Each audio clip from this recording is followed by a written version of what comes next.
Dans cette séance, je vous propose de créer un jeu intitulé Mémo. Mais tout d'abord, au travers de ce jeu, nous allons donc bien sûr revoir les règles du jeu, rappeler le cours sur les tableaux, les points fondamentaux concernant les tableaux, la gestion des tableaux. La notion de hasard sera également abordée et on rentrera dans le vif du sujet, c'est-à-dire comment développer le jeu au travers des grandes fonctions. Les règles du jeu. Ce jeu de société destiné aux tout petits est un mélange de hasard, de déduction, et il est idéal pour faire travailler la mémoire tout en s'amusant. Pour jouer au Memory, il faut bien sûr un certain nombre de paires de cartes disponibles, être au minimum 2. On peut également jouer seul, en mode entraînement.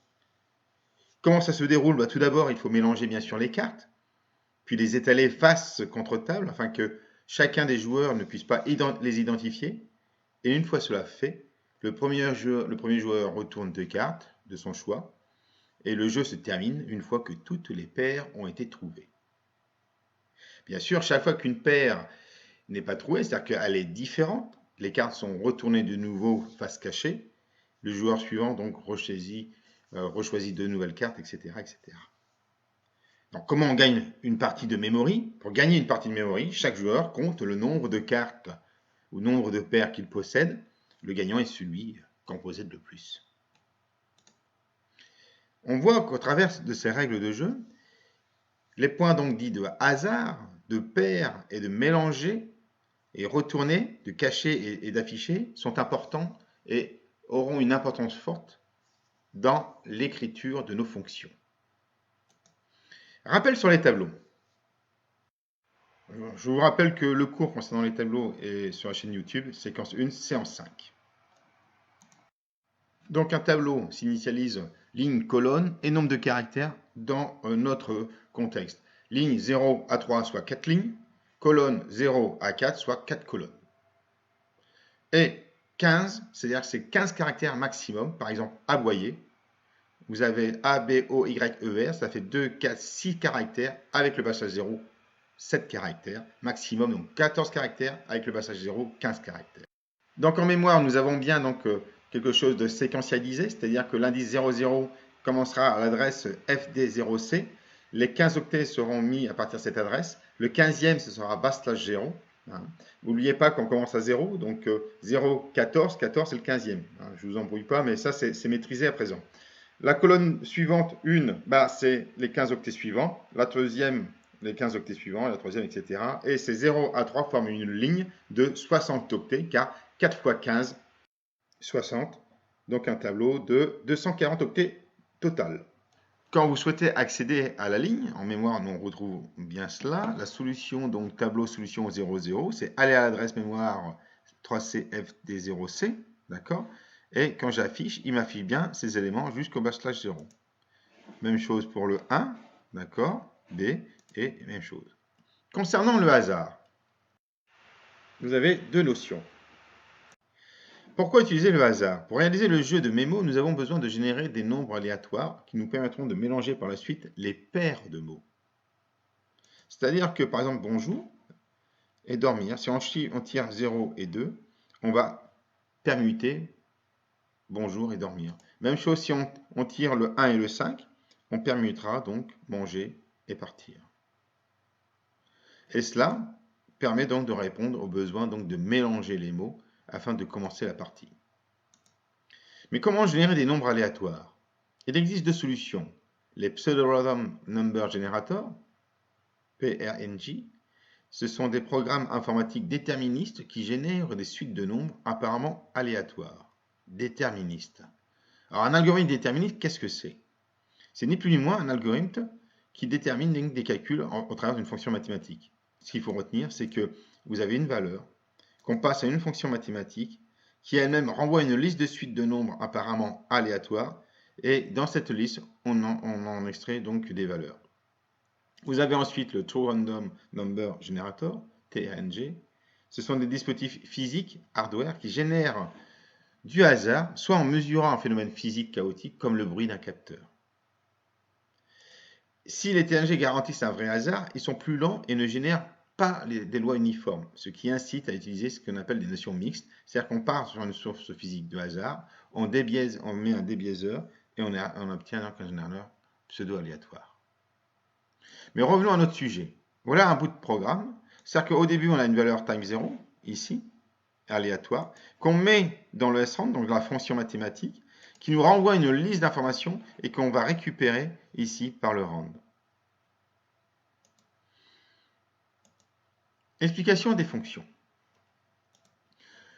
Le principe est globalement le même pour tous les jeux qu'on a pu aborder, que ce soit le pendu ou la bataille navale. C'est-à-dire que tout d'abord, on a le tableau de solution qui sera initialisé avec 8 mots. On peut éventuellement le charger avec un dictionnaire ou demander à l'utilisateur de les saisir. On va mélanger le tableau solution. On va afficher le tableau de solution mélangé si on est à un niveau, on va dire, débutant ou pas du tout. On n'est pas obligé de l'afficher. Le tableau utilisateur est initialisé et on bouclera tant que toutes les cartes ou tous les mots n'ont pas été donc trouvés, c'est-à-dire toutes les paires de mots n'ont pas été trouvées.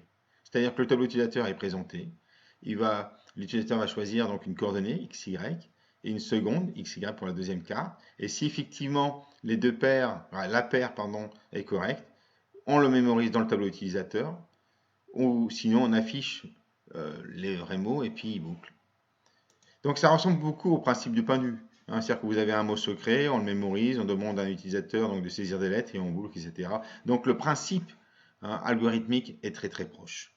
La seule différence, c'est que ici nous travaillons sur un tableau à une dimension, ici nous travaillons sur un tableau à 2 dimensions. Regardons de plus près, le tableau solution est initialisé à 8 mots.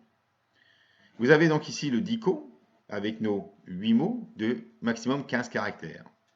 Ici, nous avons 0, 1, 2, 3, 4, 5, 6, 7, soit 8 mots, de 0 à 7.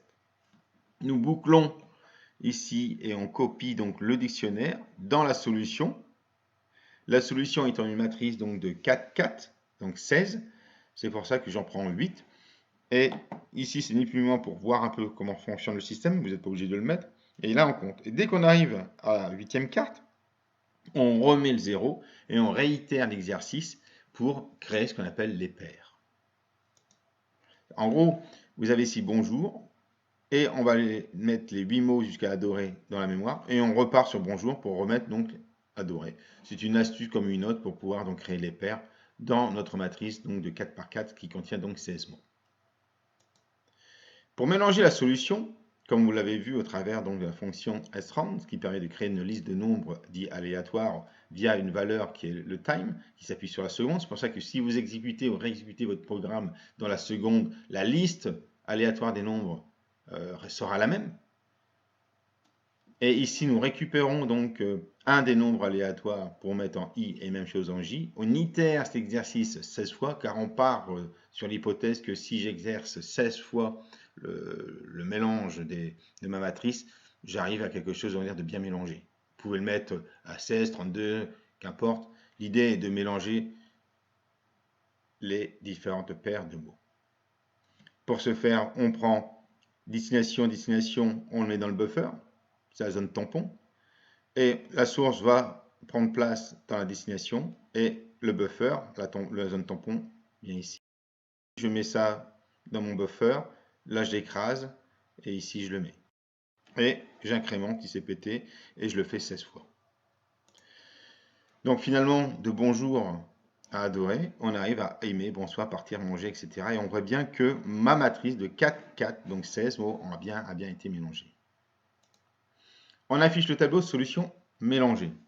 Alors ça, c'est niveau débutant, c'est-à-dire que je propose à l'utilisateur de voir rapidement la liste des mots, mais vous n'êtes pas obligé donc de l'appliquer en mode avancé. Alors comment cela s'opère? Ni plus ni moins, j'utilise un printf, mais vous pouvez également utiliser le cout, tout comme le scanf, le ci.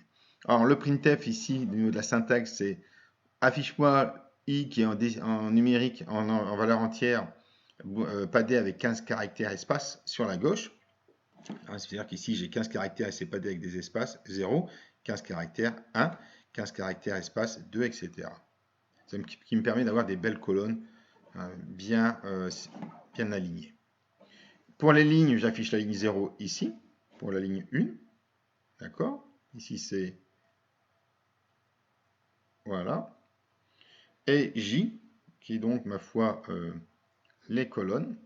I, ligne, colonne, J, bah, j'affiche ici les mots par rapport au tableau IJ, et ça affiche donc les tableaux.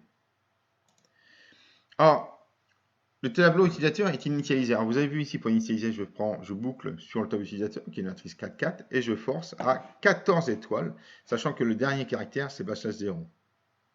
Et donc, les 16 valeurs sont remplies avec des étoiles. Vous auriez pu mettre des underscores comme vous voulez. Dans le tableau utilisateur, ce dernier fait deux choses. La première, bien sûr, affiche le tableau utilisateur, mais également affiche le choix de l'utilisateur. C'est-à-dire que quand ce dernier a saisi donc les coordonnées de la première image, le premier mot et le second, c'est-à-dire sa paire de mots, on va prendre non pas le tableau utilisateur, mais le tableau solution en lieu et place, ce qui permet donc d'afficher la solution, de retourner les cartes indirectement, c'est-à-dire c'est l'action de retourner les cartes et d'afficher les autres cartes qui sont déjà bien sûr retournées et bonnes. Ensuite, je demande saisir 1, saisir 2. Donc, avec des espaces. Par exemple, 0, 0, et 3, 1. Puis, on analyse la réponse utilisateur. C'est-à-dire que les coordonnées saisies, première carte, premier mot et second mot, on va regarder si effectivement ils sont identiques par la fonction strcomp de la bibliothèque string.h. Et si effectivement c'est identique, c'est égal 0. Dans ce cas de figure, je vais copier la solution dans le tableau utilisateur pour le premier mot et pour le second. Et je vais incrémenter, bien sûr, l'indicateur mot trouvé à 1. Et grâce à ce compteur, je vais boucler tant que les 8 mots ne sont pas trouvés. Finalement, donc, les mots trouvés s'affichent. Ils sont stockés dans le tableau utilisateur. Quand l'utilisateur saisit, par exemple, la case 1, 0 et 2, 0, on va afficher adoré, adoré. Il s'avère que ces deux mots sont identiques. Ils sont donc stockés dans le tableau utilisateur, etc., etc. Si tel n'était pas le cas, ils seront affichés puis effacés. À présent, à votre clavier et développez-moi le jeu.